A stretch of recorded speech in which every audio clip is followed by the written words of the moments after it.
Welcome to TheKillFile, your favorite true crime podcast. I'm your host, Brittany Spears. Each week, we will explore the dark corners of true crime, unsolved mysteries, and murder. Join me as we uncover secrets, investigate evidence, and dive into the chilling details of some of the most fascinating cases.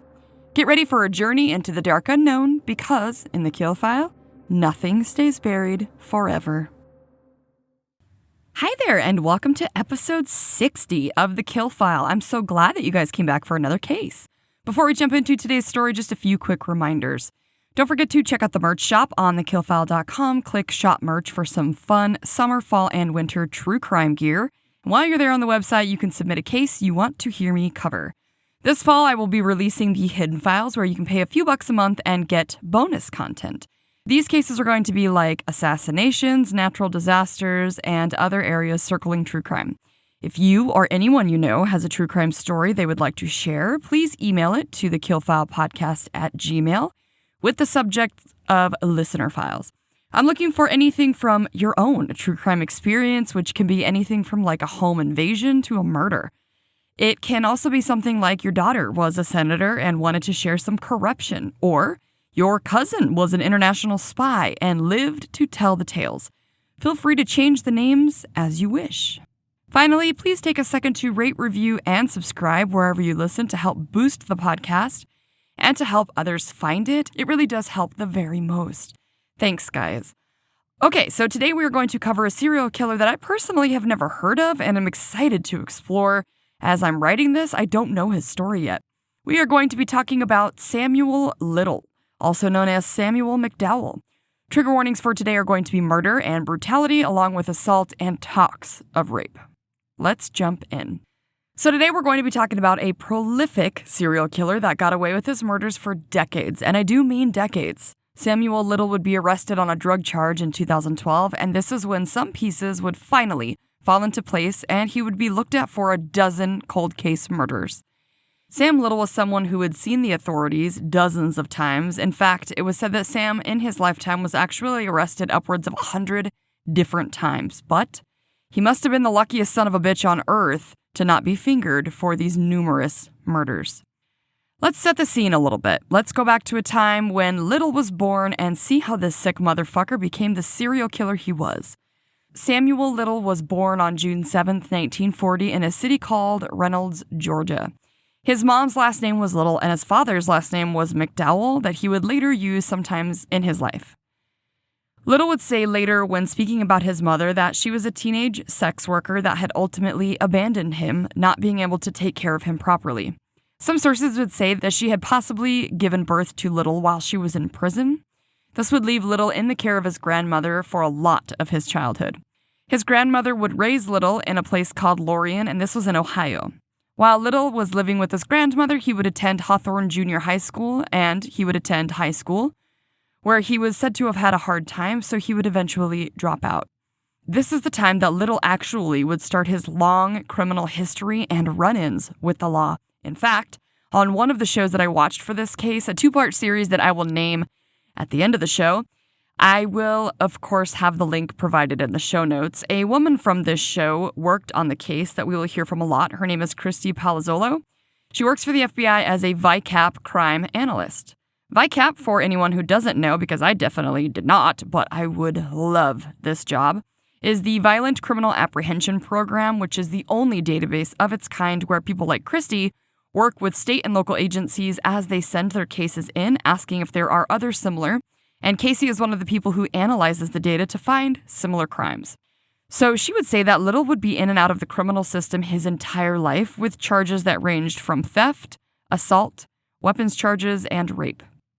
In 1957, while Little was still a teenager, he would be arrested and charged with a breaking and entering case, and according to the Big Book of Serial Killers, Volume 2, would be sent to a juvenile detention of sorts.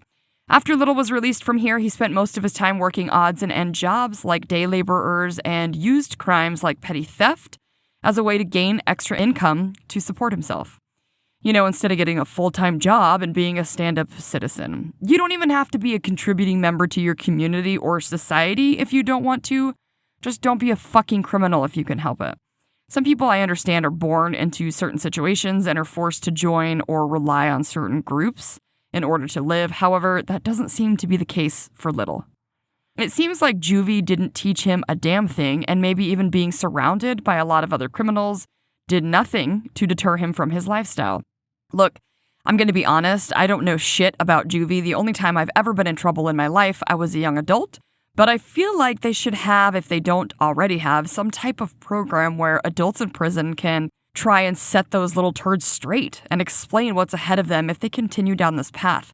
I feel like something that should be stressed in these situations is not just that prison sucks and that the prisoners should try to frighten the juvie kids a little by maybe explaining just how scary prison is, but also that the prisoners should get a chance to explain to the children just how much of a chance there is that they're going to be caught. I mean, every single person in prison or in jail are there because they got caught.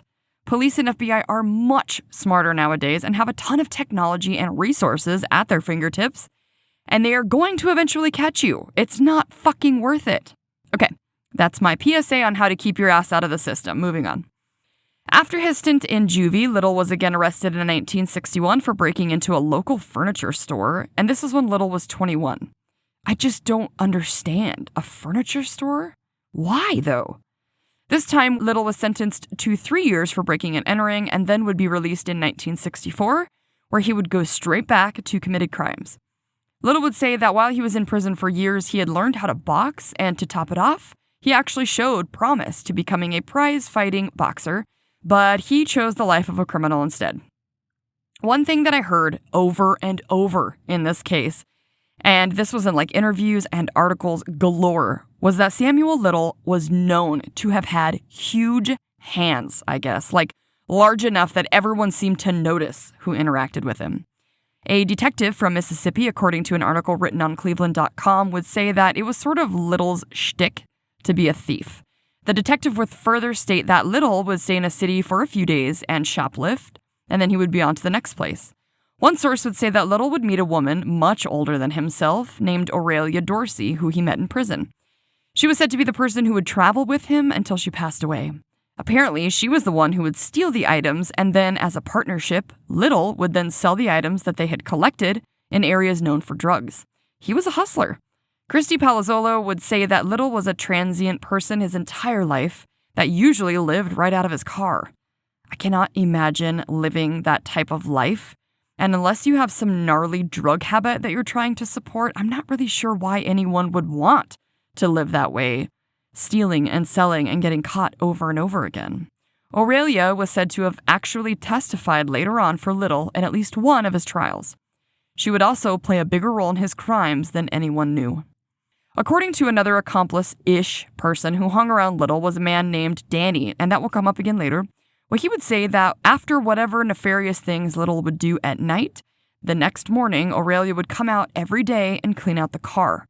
This tells me that Aurelia knew that her precious Sam was up to more than she let on knowing. So because Little's life was so nomadic and chaotic, there is no linear timeline after this part of Little's life. We know that he was arrested by the year of 1975 over a total of 25 times in 11 different states. A lot of what we're going to learn about Samuel Little comes from his own confessions, which were proven time and time again to be true and accurate. The best way to tell the story of Little is from the point of when he gets caught, finally, to the time he starts talking and confessing everything that he had done. The case that would bring the FBI to the most prolific serial killer in America's history is from a woman who went missing in 1994. Denise Christie Brothers' body was found on February 2nd, 1994 in a vacant lot, and because she had no ID and her body had already been decomposing, the sergeant on the case, A. Snow Robertson from the Odessa Police Department, would arrive on the scene. He would recant that he immediately put some tape and paper bags over her hands so that they couldn't be contaminated by any destruction, which would aid the ME, medical examiner, to be able to pull her prints and ID her as Denise. During the autopsy, the ME would find no evidence on Denise's body, but as he would remove the hyoid bone, Sergeant Robertson and the ME went to x-ray it, and they both saw a clean break in this bone. This would, of course, lead them to know that she was most likely strangled to death, and because of the sheer strength it would take to break this particular bone, it was most likely a male who strangled her. I have heard this time and time again that if a cracked or broken hyoid bone is involved with a victim, that it's like a telltale sign that the victim was strangled. So real quick, this is something that I have wanted to look up for a while and wanted to learn, so I'm just going to, side note, explain what and where the hyoid bone is. The hyoid bone, according to the Cleveland Clinic, is a bone that is a crescent shape that's located at the front of your neck below your lower jaw. They also say that if you place your fingers where your neck and chin meet and then swallow, you'll be able to feel the hyoid bone. And this is exactly what I did. Apparently, the hyoid bone is the only floating bone inside your body not connected to another bone, but is actually held up by cartilage, muscles, and ligaments in there. The hyoid bone's purpose is to provide support for many of the structures like your throat, pharynx, your tongue, your voice box, and something called the epiglottis, which is the flap of cartilage that keeps food from going down the wrong pipe. The hyoid is also pretty crucial for speaking.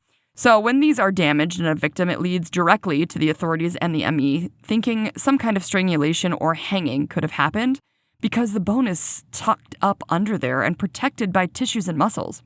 Denise's hyoid bone was cleanly broken, indicating strangulation, and the ME was able to pull a fingerprint from Denise to identify her, as the authorities would learn that, sadly, Denise was an addict.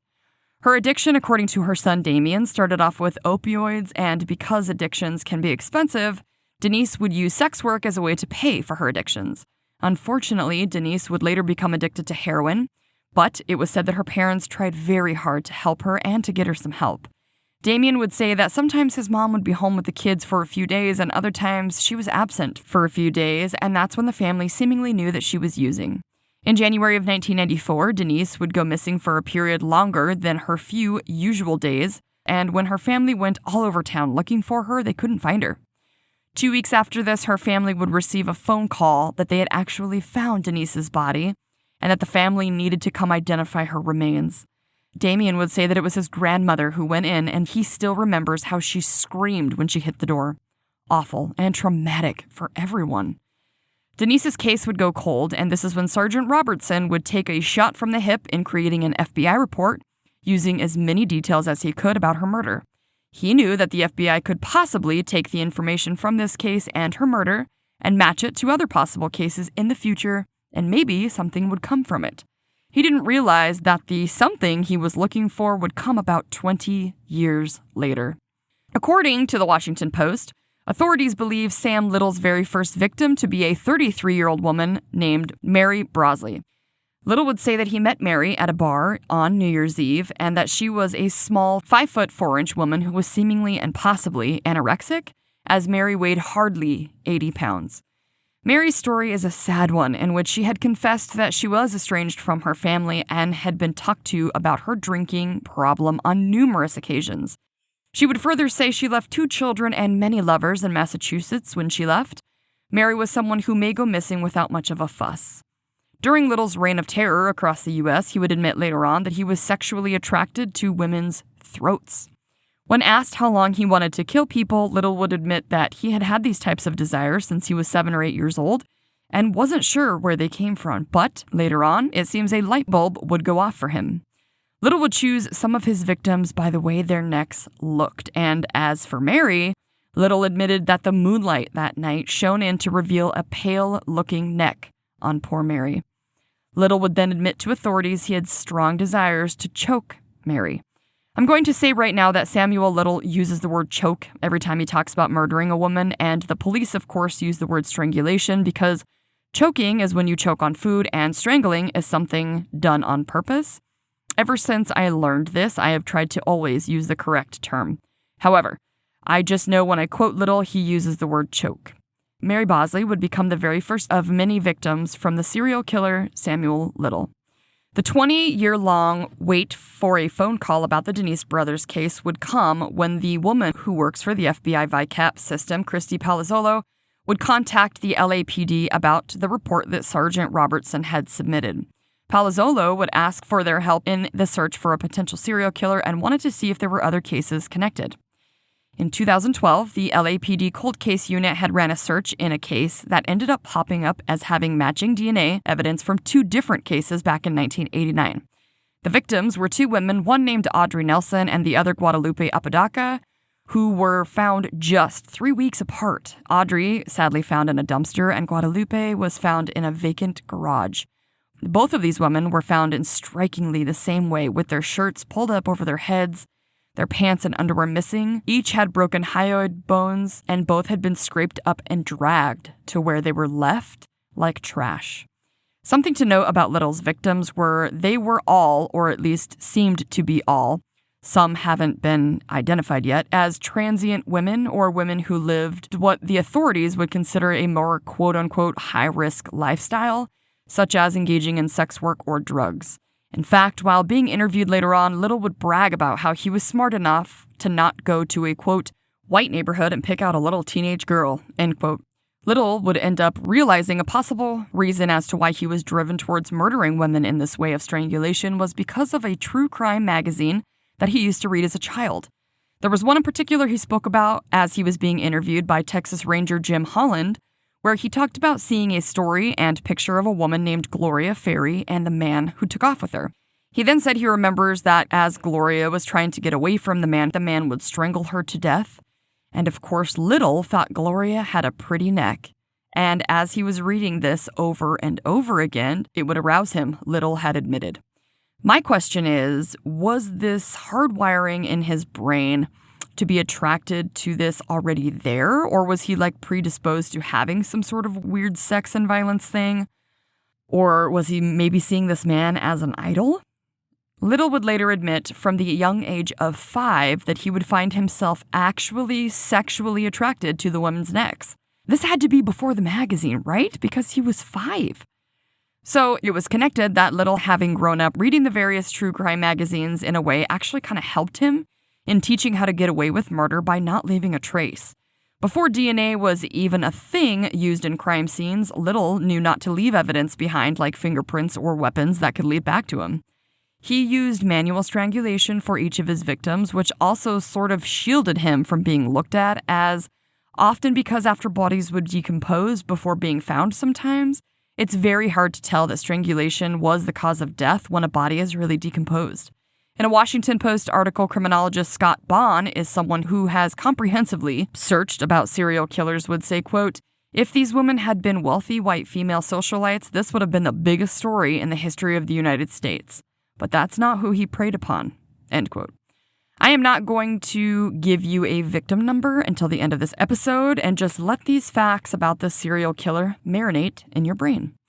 Along with the cases of Audrey Nelson and Guadalupe Apodaca being linked to Sam Little, so was another victim from a case back in 1987 where a woman named Carol Alford was found strangled to death, and DNA from her shirt would link Little to her case as well. When Little was arrested right before he was linked to these cases, he had actually been found in a homeless shelter out in Louisville, Kentucky, when he would be extradited back to California for some narcotic charges. This is when his DNA was taken, and it was linked to the 2 previously mentioned murders. Sam Little was then found guilty on September 2nd, 2014, and would eventually be sentenced to 3 consecutive life sentences. Enter Christy Palazzolo, the FBI VICAP analyst, who is trying to connect the Denise brothers case and possible cases through her system, which is the only one of its kind.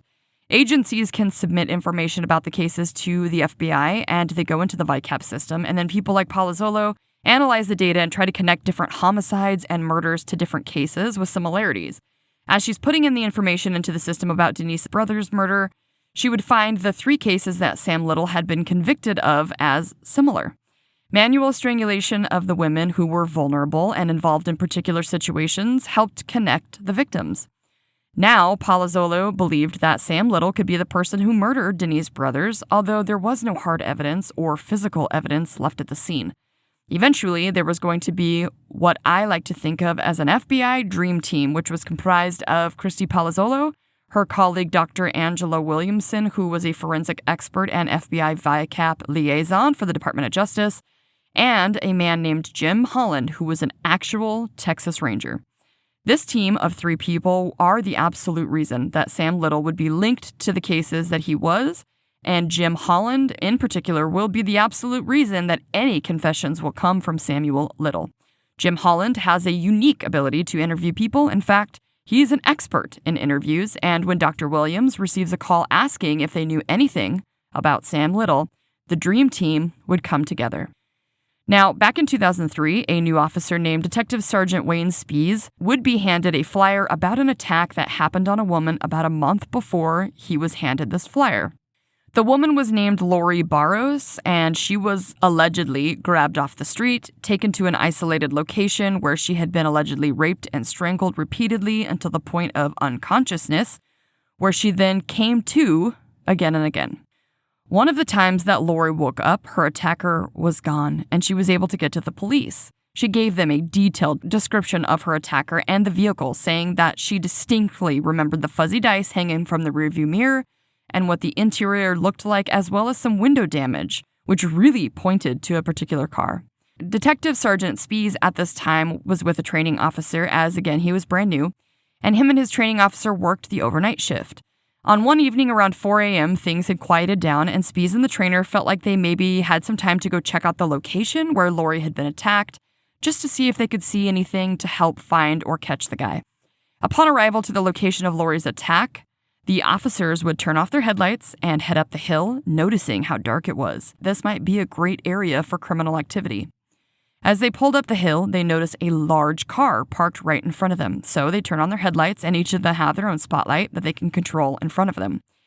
As the man in the vehicle sees the police turn on their headlights, he popped up from the back seat and proceeds to get out of the car and starts to pull up his pants and zip them as well.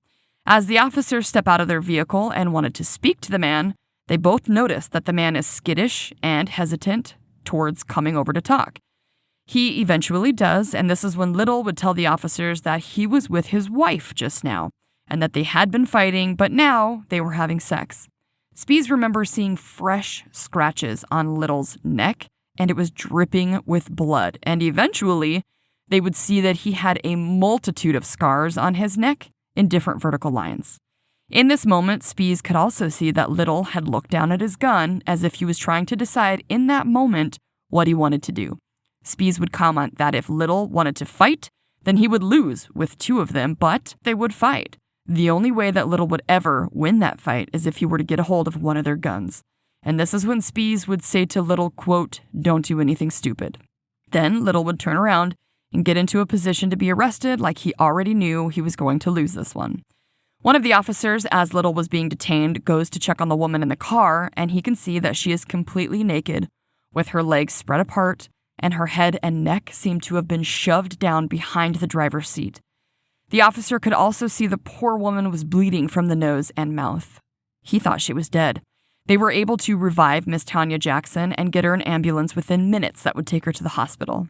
Little would give the officers a name of Samuel McDowell, and as they take Tanya in for a rape exam and to take DNA from Little, he would tell the officers they wouldn't find anything on the rape exam, but proceeded to show them how he had his hands around her throat instead.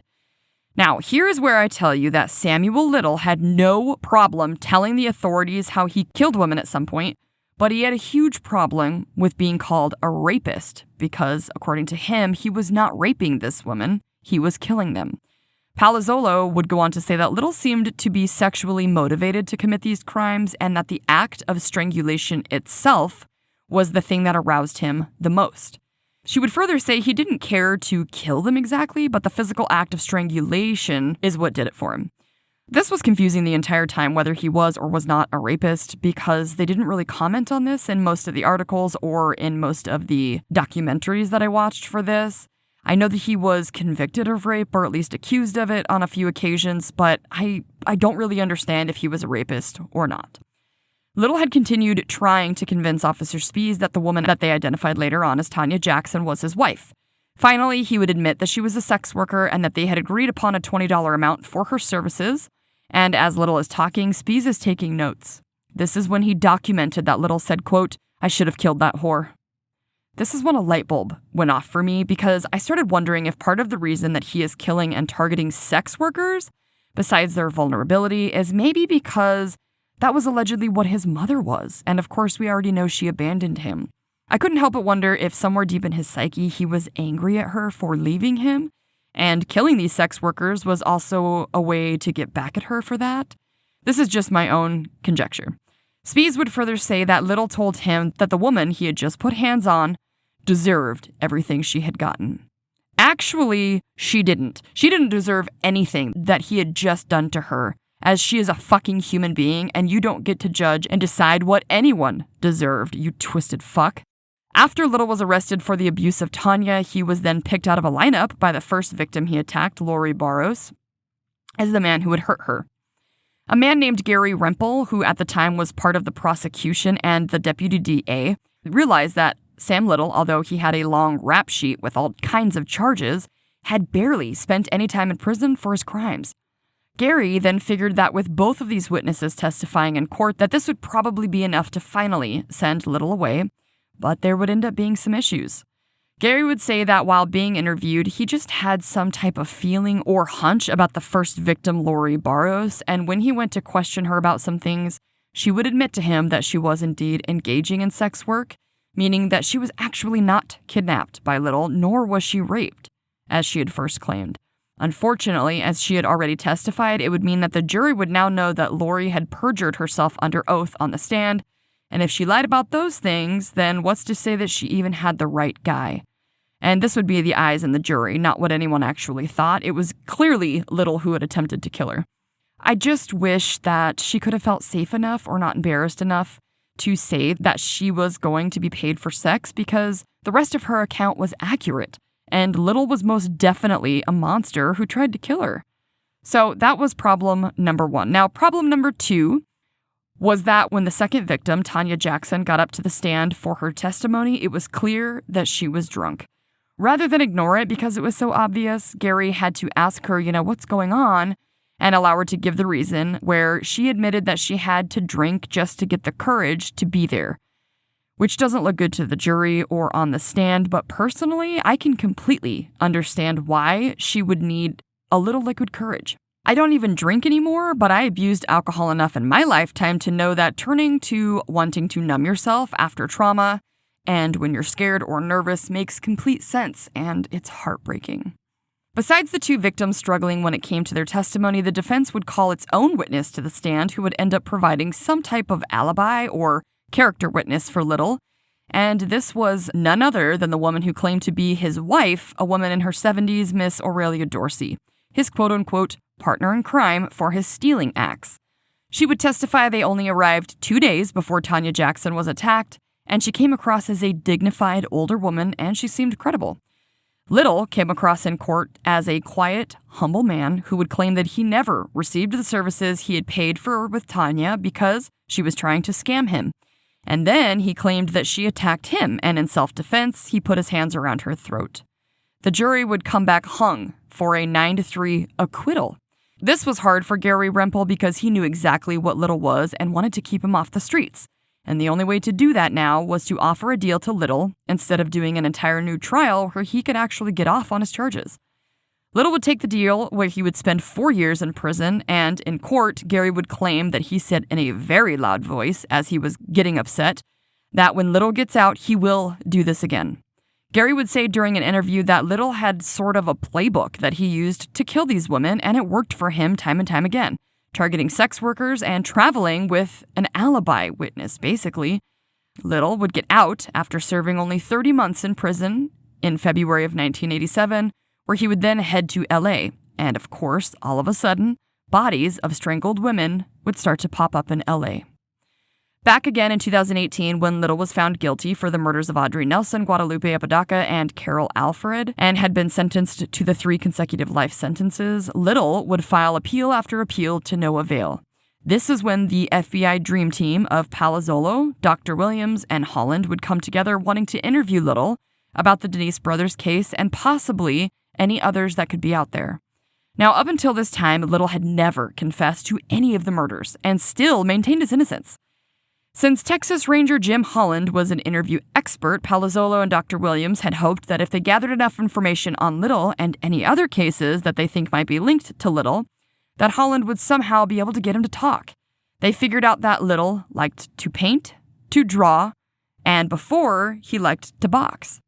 2 cases that Palazzolo and Dr. Williams would find that they felt was possibly connected to Little back in 1982 were the murders in 2 different states, Florida and Alabama. The victims were a Patricia Mount and a Melinda Lepre. Mindy Lepre was a 22-year-old woman who had started drinking and drugging around the age of 12 due to her mother dying from a birth of a sibling, and their father being not only inactive as a parent, but he would also smack and beat her, dragging her around the house. This was according to Melinda's brother Bob and sister Pat. They would also say that Mindy started acting out and using and dealing drugs in high school, although she was a straight-A student and had graduated a whole year early. Mindy would meet a man named Bill, and together they would have a son named Will, as Mindy had started engaging in sex work. Pat reached out to her sister and asked for her to come home with her new baby boy, and Mindy refused, saying that her, Bill, and little Will were doing fine. Bill would end up calling Mindy's father at some point, saying that Mindy was missing, and sadly, she was only a few weeks postpartum, and Bill would report Mindy missing at this point. On October 4th, 1982, a maintenance worker for a local cemetery had smelled a foul odor, and while he was mowing, he would stumble across a body that was laying on a bed of flowers that had been pretty decomposed at this time, to the point where they couldn't even identify the gender of the victim.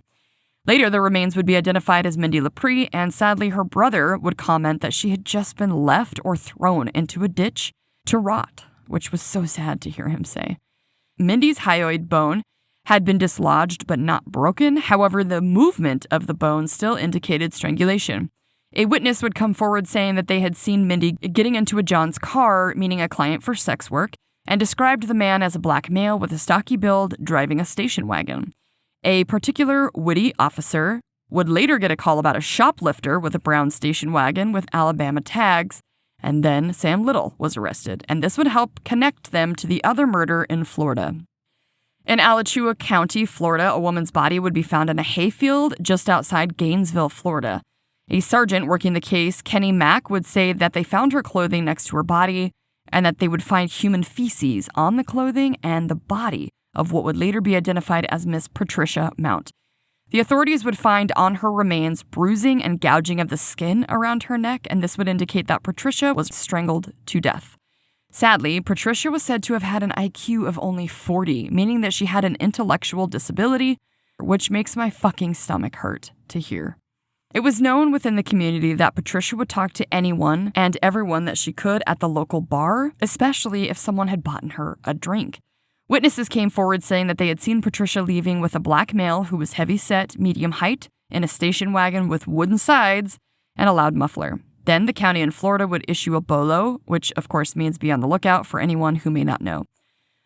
Little was being held in Mississippi, and when the Florida authorities went to interview Little, Detective Gregory Weeks, who was a part at the time of the Alachua County Sheriff's Department, would say that he thought Little was a hardened criminal and had an air of smugness about him. Little was also unwilling to admit anything, regardless of any evidence against him. Detective Weeks would finally get Little to admit that he was at the bar that night, but he said he didn't leave with anyone. Weeks would comment that Little was unemotional and seemingly a cold man. When authorities went to interview Little's travel companion, Aurelia Dorsey, she was not only resistant, but also adamant that Little would never do anything like this or hurt anyone. This is when the other quote-unquote accomplice, Danny, would come into the picture, saying that Little and Aurelia were wrong about Little being at the hotel the night that Patricia was killed. In fact, Danny would tell the authorities that Little didn't arrive back to the hotel until the morning, and then he would say that there was a horrible smell coming from the back seats of the car. Apparently, when Patricia had been strangled, she had lost her bowels when she died, which is actually very common. Danny then said Aurelia came out after Little got home and cleaned the car, as she did. Authorities were hopeful in charging Little for the death of Mindy and Patricia, but in Mindy's case, a witness came forward swearing that Mindy got dropped off hours earlier by Little, well before her murder, which unfortunately weakened their case. The authorities rested their hope in that Little would be found guilty in Patricia's case, as not only did they have Danny as a witness, but a strand of seemingly Patricia's hair found on Little. Right before the trial began, Danny disappeared. And to top it off, the defense was smart and used doubt for the hair strand, saying that Little danced with Patricia earlier in the bar, and that's how it ended up on him. After the jury deliberated only 30 minutes, they found Little not guilty, and 2 hours later, Little was a free man. In May of 2018, the Dream Team, Palazzolo, Dr. Williams, and Texas Ranger Jim Holland were preparing for months before this to get information and cases to bring them to California when they visited and interviewed Little, hoping for some closure and for some information. As I said before, up until now, Little had never admitted any type of guilt, ever. But after he had exhausted all of his allowable appeals, the Dream Team had hoped that this would be enough to show him that since he's never going to get out of jail, and it's not an option, maybe he would confess or share information. The team wasn't sure how Little was going to react to having women in the questioning room, so they all decided that the best way to do this was to keep the two women in a separate but adjoined room where they could listen to Little and Holland and they could start the investigation from behind the glass. The team had an entire binder full of cases that they thought could be connected to Little. For the first entire 30 minutes that Holland sat with Little, Little complained about the LAPD and how they did him wrong.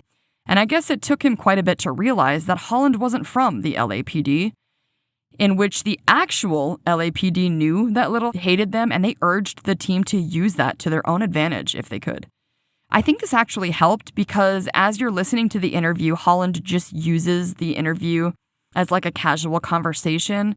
And when Little is like bitching about the LAPD, this gave Holland a chance to say things like, oh yeah, I understand, or I agree, which helped form, in Little's mind, a friendship of sorts.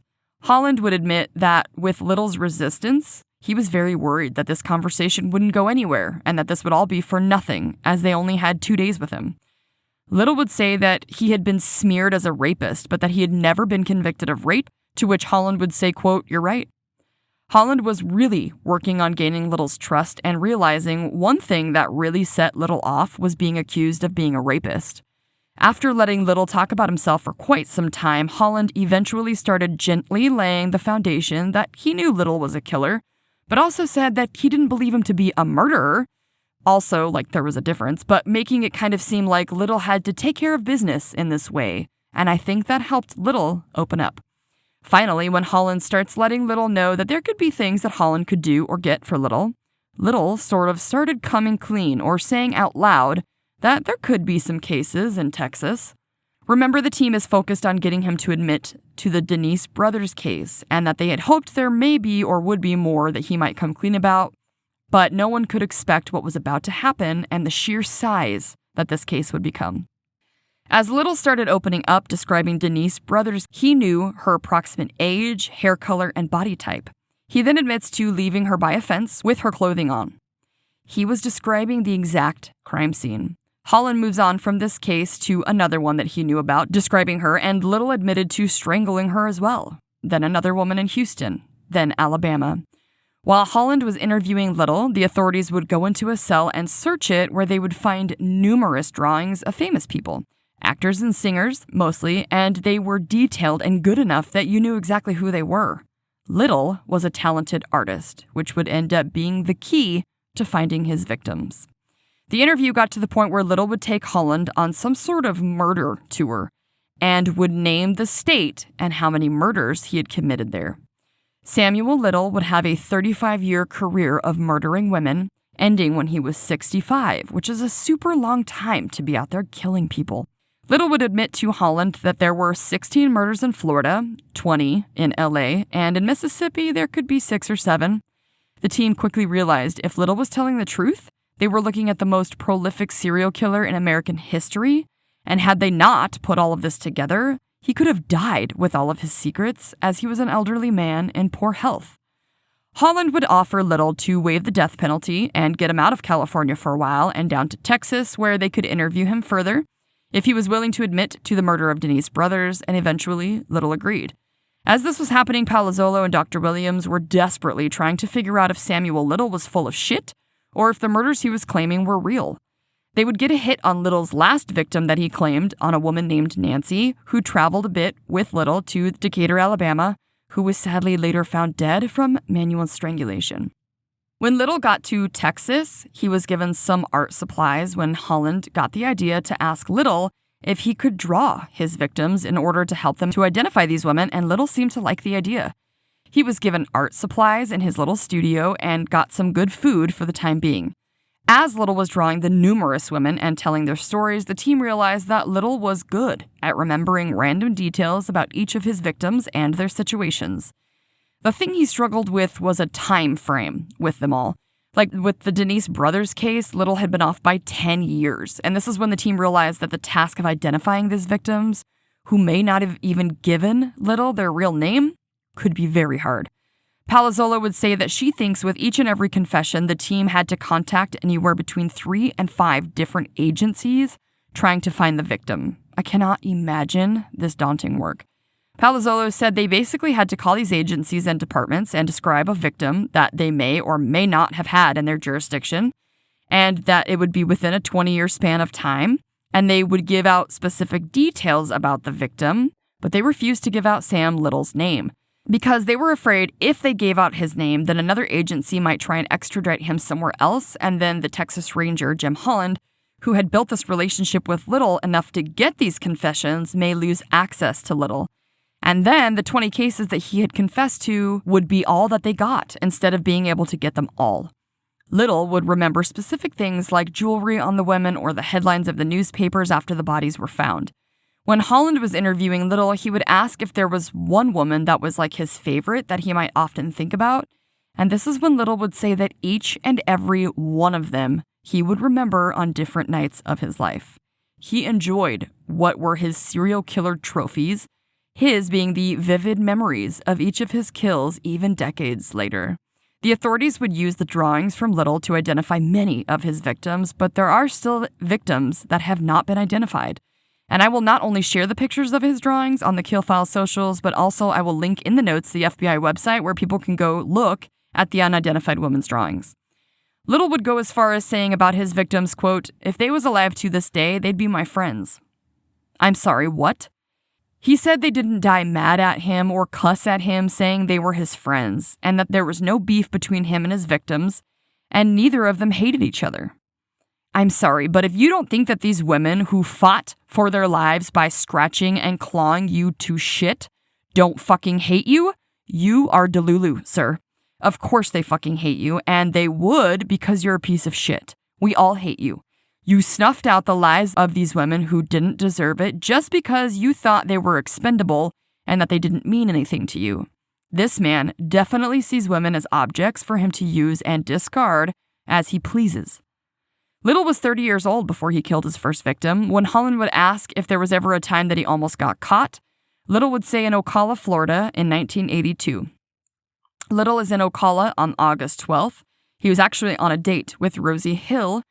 He drives her to an isolated spot behind a factory, and they were in the car. He was holding her down when the police showed up. He had actually already killed her. Apparently, the officer thought that they were actually breaking into the factory, and when he looked into Little's car, he saw a naked woman, spread eagle, laying back there. And Little thought that maybe the officer was embarrassed or something because he just started walking away, saying that they needed to get away from the factory because otherwise he'd have to report it.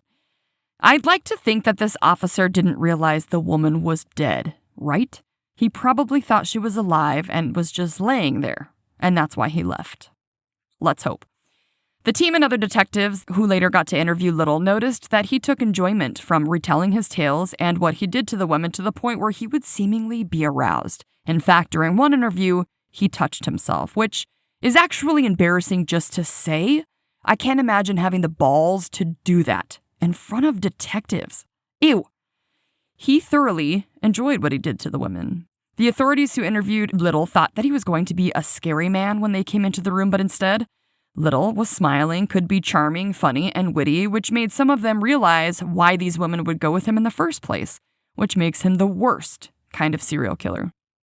There are numerous reasons that Little was never caught for killing these women that range from the women's lifestyles, unfortunately, to barely getting out of trouble, but another reason was because of the strangulation being hard to identify. Sometimes these were marked as overdoses, suicides, or other things beside homicide, and they were never looked at again. I'm going to end with a few quotes from Little himself during his interviews with authorities. Little would say while being interviewed, quote, "They didn't know who the hell was doing it. I done gone back to the same city sometimes, plucked me another grape. How many grapes y'all got on that vine there? That one right there, that's a good one." End quote. He was chuckling to himself as he was saying this. Little would also say, quote, "I just choked her out. I don't make sure they're dead, I just want to choke them. But I did lay them out, and someone regain consciousness and look around like what the hell happened. Then they know." He would also say about one victim, quote, "We were wrestling on the ground, and I grabbed her around her neck and I choked her ass. And I choked her hard too, and she went out." And about another victim, quote, "I rolled her ass over them cliffs. I don't know where she went down in there." Samuel Little, aka Samuel McDowell, would confess to killing over 90 women over a 3-decade period. And not only could he distinctly remember each and every one of his victims and what he had done, he would artistically draw portraits of the women for the authorities and the public to use as a way to identify the women. Samuel Little would die in December of 2020. And that, my friends, is the story of America's most prolific serial killer, Mr. Samuel Little, predator, abuser, and seriously sick piece of shit. Over 90 victims, you guys. What in the actual fuck? The show that I used, the 2-part show, was called The 93 Victims of Samuel Little, and that's why I couldn't say it on there, because I realized as I was typing it, I didn't want to tell you guys, and I had already named that as a source, and I used it heavily in this because it was really good, but I urge you guys to go watch that if you want to. There's tons of different documentaries about him, though. Why did I not know about this guy? If I have ever heard this story, and it's a real possibility, whoever covered it didn't do this story or these victims justice, no offense, because I didn't even remember it. I would have loved to list the names of the victims because some aren't even identified. And I like to pay as much respect as I can to the victims, but the sheer volume of his murder victims is impossible for me to list off or talk about. We would be here for 5 hours if I tried, but I will link the information for you all to check out. If anyone out there has a missing loved one from back then, maybe check out the portraits of the women he killed. You never know. It's so sad to me that so many went unknown, meaning that there's a cold case sitting out there because of this monster. He didn't seem to feel sorry one bit about what he had done and talked about it as if it were just like a completely normal part of himself. Also, can you imagine if this fucker had ended up with Alzheimer's or dementia? These cases would have never come together or gotten solved. He would have just died with all of the information and all of the other 90 cases that he wasn't charged for. I believe his tally came to a total of 93 women, if I remember correctly. Unbelievable. If the dream team hadn't done all of the work to find these victims, find these cases, and solve these murders, then families wouldn't have any answers. I'm bummed that he's dead, and I never really got a solid answer on whether he had ever raped anyone. He was so adamant about not doing that, and no one said anything about it on the documentaries, but in a few sources and in other places, Little's mentioned as a rapist and that he had been convicted of rape. So I'm just confused there. I hope nothing but happiness and peace for his victims' families because fuck, they deserve that and so much more. Maybe his head on a spike? Anyone? All right, well, I hope you guys enjoyed learning about this case in the morbidly curious way that I did, and I hope to see you guys come on back next week when we will cover another case here on The Kill File where nothing stays buried forever. Stay safe, you guys. Bye. All right, guys, that's going to do it for today. A few quick reminders before you go. Please don't forget to subscribe, rate, and review on your platform. It will help The Kill File and other true crime lovers find us. Also, check out the website at thekillfile.com to suggest a case. Find our merch shop for fun Kill File gear, which you can also find at thekillfile.printify.me and help support the podcast. Have a suggestion or want to share your own true crime stories? Email thekillfilepodcast@gmail.com for a chance to get them read on the podcast. Follow The Kill File on your favorite social media platforms. We are on Facebook, Instagram, X, Blue X, TikTok, and of course, you can subscribe on YouTube as well. Find all of the links for the socials on the website. We are either listed as The Kill File or The Kill File Podcast. Come on back Mondays wherever you get your podcast fix when we will cover another case here on The Kill File, where nothing stays buried forever. Stay safe, you guys. Bye.